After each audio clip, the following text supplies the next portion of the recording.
Indian railway എന്നാൽ അത് രാജ്യത്തിൻ്റെ ജീവനാഡിയാണ്.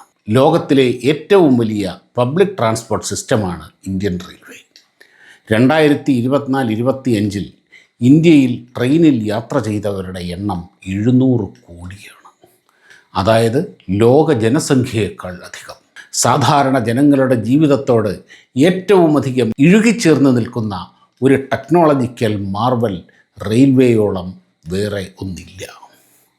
എങ്കിലും രാജ്യത്തിൻ്റെ പല ഭാഗങ്ങളും റെയിൽവേ നെറ്റ്വർക്കിൻ്റെ ഭാഗമാകുന്നത് ഒരുപാട് വൈകിയാണ്.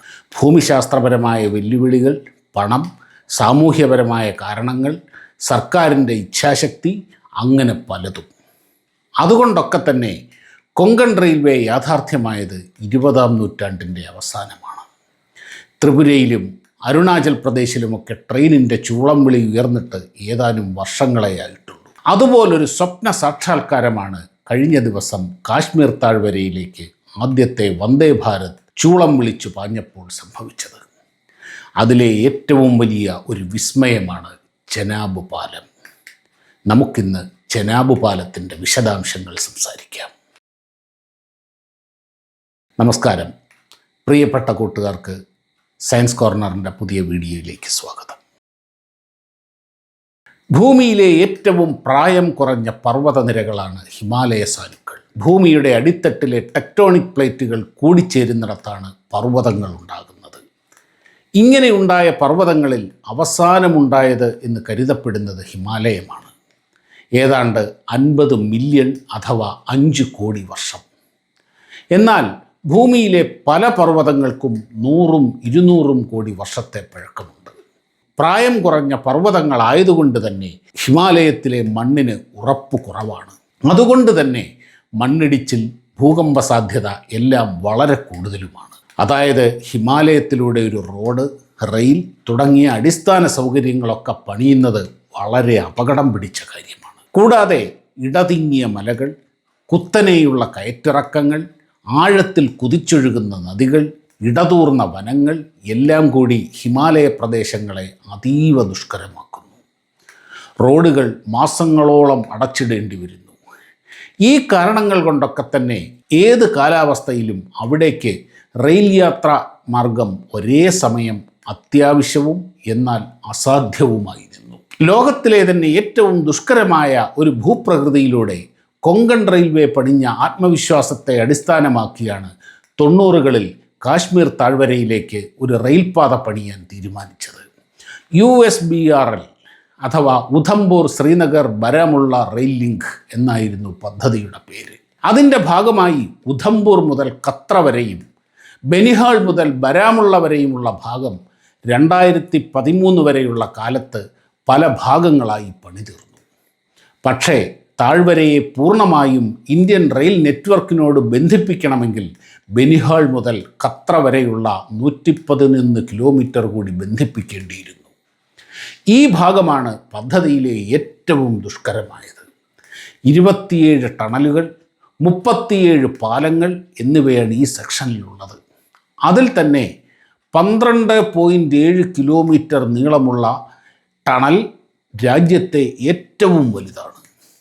ഈ സെക്ഷനിലാണ് ഇന്ന് നമ്മെ വിസ്മയിപ്പിച്ചുകൊണ്ട് തലയുയർത്തി നിൽക്കുന്ന ചെനാബ് പാലവും ഉള്ളത്. 2003 ചെനാബ് പാലത്തിൻ്റെ പദ്ധതിക്ക് അംഗീകാരം നൽകിയെങ്കിലും കഠിനമായ ഭൂപ്രകൃതിയിലൂടെ പാതയും പാലവും പണിയുക എന്നത് സംശയത്തോടെയാണ് ഏറ്റെടുത്ത കമ്പനികൾ കണ്ടത്. അതുകൊണ്ട് തന്നെ അത്രയും ശ്രമകരമല്ലാത്ത ജമ്മു, കത്ര, ബനിഹാൾ, ബരാമുള്ള ലൈനുകളിലാണ് റെയിൽവേ ശ്രദ്ധ കേന്ദ്രീകരിച്ചത്. വളരെ വൈകി 2010 ചെനാബ് പാലത്തിൽ പ്രാരംഭ പ്രവർത്തനങ്ങൾ തുടങ്ങിയെങ്കിലും പദ്ധതി മുമ്പോട്ട് കൊണ്ടുപോകാൻ സർക്കാരിനും വലിയ താല്പര്യമൊന്നുമില്ലായിരുന്നു.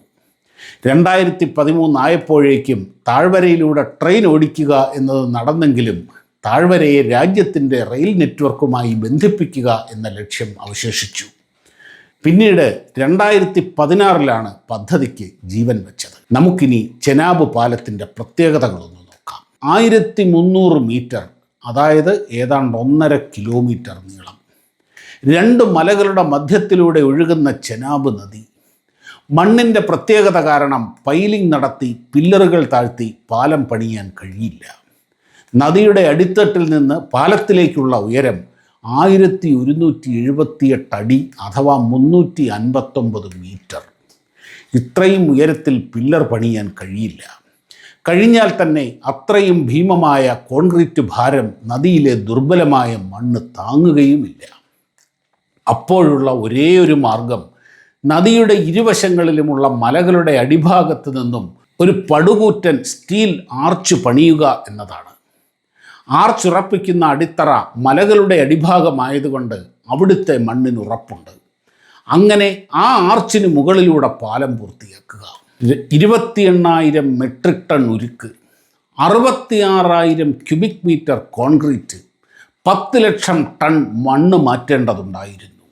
ആയിരക്കണക്കിന് തൊഴിലാളികൾ, 10,000കണക്കിന് തൊഴിൽ ദിനങ്ങൾ, ചെലവ് 1486 കോടി രൂപ.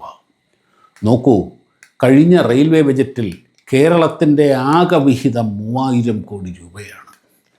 ഏകദേശം അതിൻ്റെ പകുതിയാണ് ഒരൊറ്റ പാലത്തിന് വേണ്ടി മാത്രം ചെലവായത്. പൂർത്തിയായ പാലത്തിന് പാരീസിലെ ഈഫൽ ടവറിനേക്കാൾ 35 മീറ്റർ കൂടുതൽ ഉയരം. ലോകത്തിലെ ഏറ്റവും ഉയരം കൂടിയ റെയിൽവേ പാലം.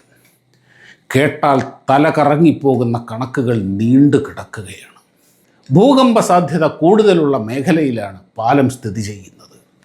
അതുകൊണ്ട് തന്നെ റിച്റ്റർ സ്കെയിലിൽ 8.5 വരെയുള്ള ഭൂകമ്പങ്ങളെ പ്രതിരോധിക്കുന്ന തരത്തിലാണ് പാലം പണിഞ്ഞിരിക്കുന്നത്.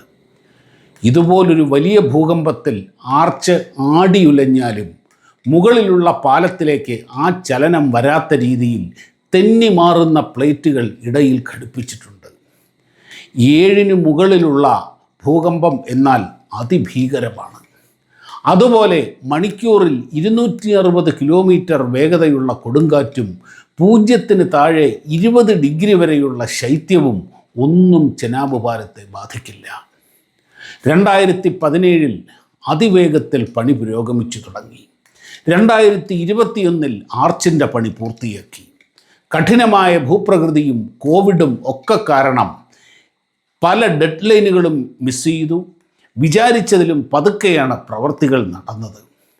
2022 ഓഗസ്റ്റ് 13 പാലം പണി പൂർത്തിയായി. 2023 പാലത്തിലൂടെ റെയിൽപാത പാകി. പക്ഷേ കത്ര ബനിഹാൾ സെക്ഷനിലെ മറ്റു ഭാഗങ്ങളിലെ പാലങ്ങളും തുരങ്കങ്ങളും അപ്പോഴും പൂർത്തിയാകാൻ ബാക്കിയുണ്ടായിരുന്നു. പാറയും കട്ടിയുള്ള മണ്ണും തുരന്ന് തുരങ്കം പണിയാൻ താരതമ്യേന എളുപ്പമാണ്. എന്നാൽ ഹിമാലയത്തിലെ മൃദുമണ്ണിലൂടെ തുരങ്കം പണിയുക എന്നത് അത്യന്തം അപകടകരമാണ്. എപ്പോൾ വേണമെങ്കിൽ മണ്ണിടിഞ്ഞു വീഴാം. ഇറക്കുമതി ചെയ്ത ഉപകരണങ്ങൾ മിക്കതും മൃദുമണ്ണിലൂടെ തുരങ്കം പണിയാൻ പാകത്തിൽ ഉണ്ടാക്കിയതല്ല. IITകളിലെയും തുരങ്ക നിർമ്മാണത്തിൻ്റെ ആശാന്മാരായ കൊങ്കൺ റെയിൽവേയിലെ വിദഗ്ധരായ എഞ്ചിനീയർമാരും രാപ്പകൽ കഠിനാധ്വാനം ചെയ്ത് പുതിയ രീതികളും ടെക്നോളജികളും ഒക്കെ കണ്ടുപിടിച്ചാണ് അപകടകരമായ ഹിമാലയൻ മലകളെ തുരന്ന് കിലോമീറ്ററുകൾ നീളമുള്ള തുരങ്കങ്ങൾ പണിഞ്ഞത്. അങ്ങനെ എല്ലാം വിജയകരമായി പൂർത്തിയാക്കി ചെനാബ് പാലത്തിലൂടെ വന്ദേ ഭാരത് ചൂളം വിളിച്ചു പാഞ്ഞപ്പോൾ ആകാശം മുട്ടുന്നത് ഭാരതത്തിൻ്റെ എഞ്ചിനീയറിംഗ് വൈഭവവും അഭിമാനവുമാണ്. ആ പാലത്തിലൂടെ ത്രിവർണ്ണ പതാക പിടിച്ചുകൊണ്ട് നടന്നു നീങ്ങിയ പ്രധാനമന്ത്രി ലോകത്തിന് നൽകിയ സന്ദേശം വളരെ കൃത്യമാണ്. ഇത് പുതിയ ഭാരതമാണ്. ഒരു ഭീകരതയ്ക്കും കുടിലതകൾക്കും തളർത്താനും തകർക്കാനുമാകാത്ത 140 കോടി ജനങ്ങളുടെ കരുത്തും പ്രാർത്ഥനയും ഒത്തുചേർന്ന മഹാരാജ്യം. വീഡിയോ കണ്ട എല്ലാ സുഹൃത്തുക്കൾക്കും ഒരുപാട് നന്ദി. വീഡിയോ ഇഷ്ടപ്പെട്ടാൽ ലൈക്ക് ചെയ്യുകയും കമൻറ്റ് ചെയ്യുകയും ഷെയർ ചെയ്യുകയും ഒക്കെ ചെയ്യുക. മറ്റൊരു വീഡിയോയുമായി കാണുന്നതുവരെ എല്ലാവർക്കും നമസ്കാരം.